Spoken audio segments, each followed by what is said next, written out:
Du gaz, l'Algérie en regorge. Premier producteur en Afrique, premier exportateur vers le Maroc et l'Espagne. Mais depuis dimanche minuit, le pipeline qui transite par son voisin marocain, Gaz Maghreb Europe, est fermé. Contrat non reconduit officiellement. À l'usine Metragaz de Tanger, plus d'approvisionnement donc depuis hier. L'annonce était prévisible. C'est la suite logique du coup de froid diplomatique entre les deux meilleurs ennemis du Maghreb. Rabat ne peut donc plus compter sur le gaz algérien. Quel impact ? Insignifiant dans l'immédiat, selon l'Office marocain de l'électricité et de l'eau potable.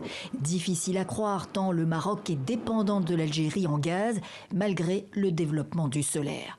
Le milliard de mètres cubes de gaz naturel algérien reçu en contrepartie du transit sur son territoire représentait 97% de ses besoins.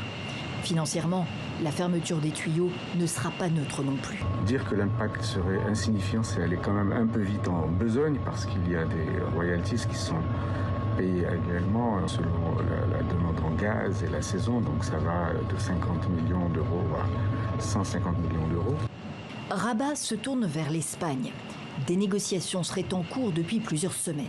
Il s'agit de récupérer le gaz algérien acheminé via un autre pipeline sous-marin, lui, Medgaz. Alger va poursuivre ses livraisons à l'Espagne, a insisté le ministre algérien mercredi dernier.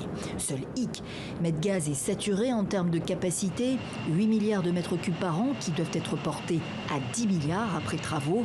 Pour les Marocains, les soirées d'hiver pourraient être plus fraîches que d'habitude.